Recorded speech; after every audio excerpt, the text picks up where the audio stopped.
Well, happening now, Governor Susana Martinez is reminding folks that all fireworks and campfires are banned on state lands. Back in March, remember, State Land Commissioner Ray Powell banned fireworks, smoking, and campfires on state trust land.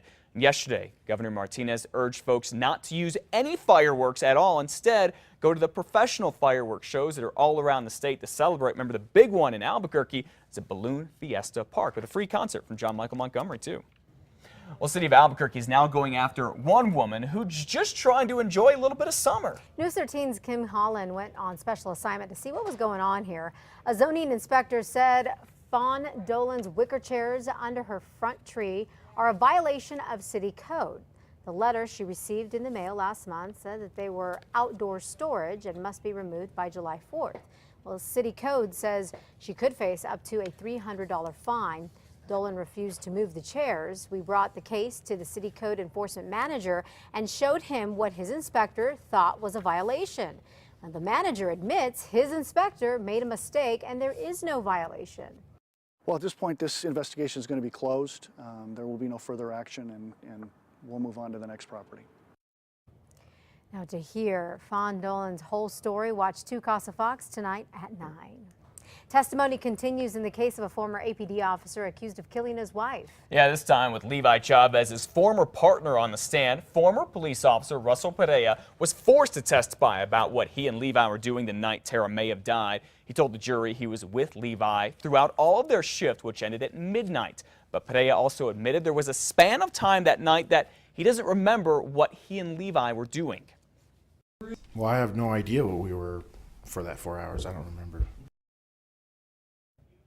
Mr. Perea was fired from APD in 2011 for making inconsistent statements about the night that Tara may have died.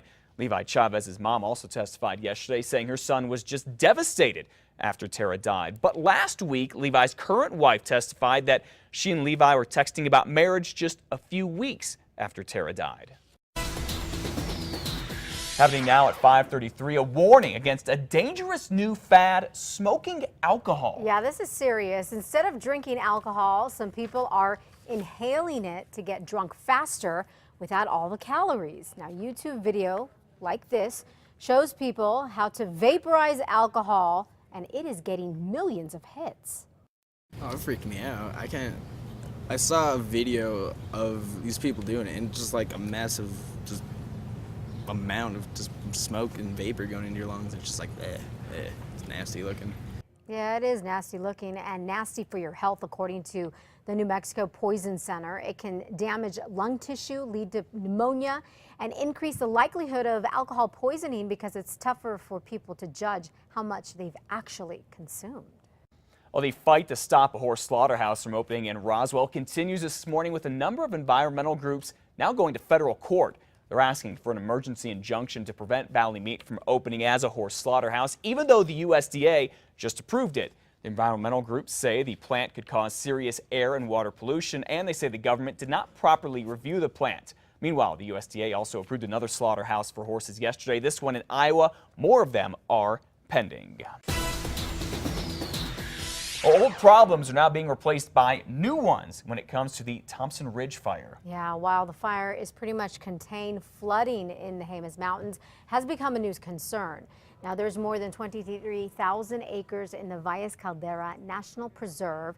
The two main areas crews are focused on are the headquarters of the Valles Caldera's Historic District, where there are historic cabins. They're also focused on Sulphur Creek, Elk Valley Division, where there are several homes, but those areas were heavily burned and have steep slopes that funnel water.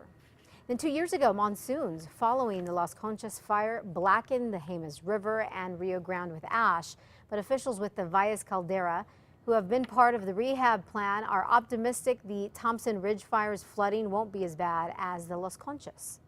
We're very optimistic that the recovery will be quicker, that there'll be less ecological damage and a quicker and stronger recovery. Most of these forests are mixed conifer forests, spruce and aspen forests that are, they've adapted to even small amounts of severe burning.